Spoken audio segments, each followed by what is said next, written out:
त्याच्या उपक्रम आपण केला की इन्फ्लुएन्सर सातारमधले बरेच आहेत. आम्ही थोडं त्यांना विचारलं की आमच्या व्यवसायाची एक ऍडव्हर्टाईज करा. तर त्यांनी आम्हाला चार्जेस सांगितले 4,000 रुपये, 5,000 रुपये. आता सामान्य दुकानदार किंवा एखादा वडापावचा गाडा असतो, चायनीजचा गाडा असतो, ते एवढे पैसे 5,000 रुपये देऊन ऍडव्हर्टाईज नाही करू शकत.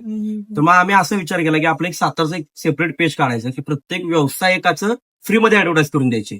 त्यांच्याकडून 1,000, 2,000, 3,000 असले कसलेही चार्जेस घ्यायचे नाहीत ना, जाण्याचे येण्याचे, बाबा आम्हाला पेट्रोलचे द्या, नाही तर आम्ही तुमच्या ऍडव्हर्टाईज करतो आम्हाला जेवण द्या, असले काही घेणार नाही आम्ही.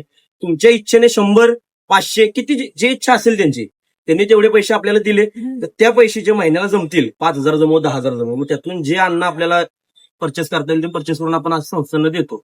आता आतापर्यंत आपण 4 ते 5 उपक्रम राबवले. त्यातले 1-2च व्हिडिओ पोस्ट केलेत आपण इंस्टाग्रामला, सगळे केले नाहीत.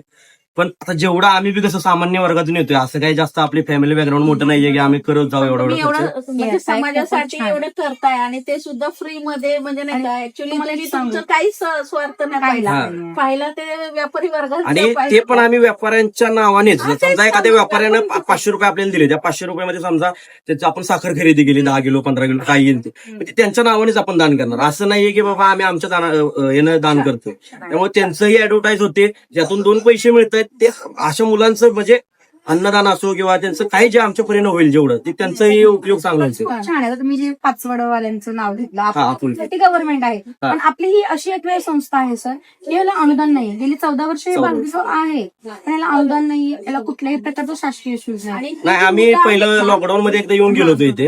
आणि तुम्हाला माहितीच असेल की लोक म्हणजे पालक जे आहेत, पालकांनी या मुलांना सोडून दिलेले आणि ते CW कडे गेलेले आहेत पोलिसांकडनं, आणि पोलिसांकडनं गेले त्यांचं आपल्यावरती जास्त हे आहे की तुम्ही ह्या मुलांचा वापर करू नका.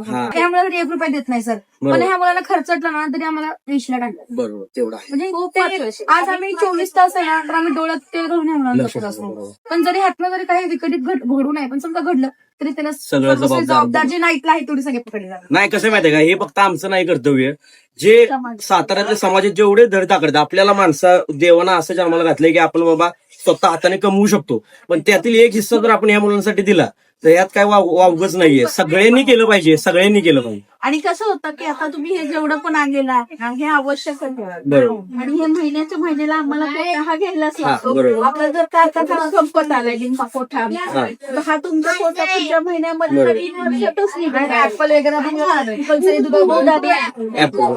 आता कसं आहे, आता 1 डिसेंबर 10 रुपयाची पार्ट्या करा, याच्यापेक्षा हे कधीही चांगले हो.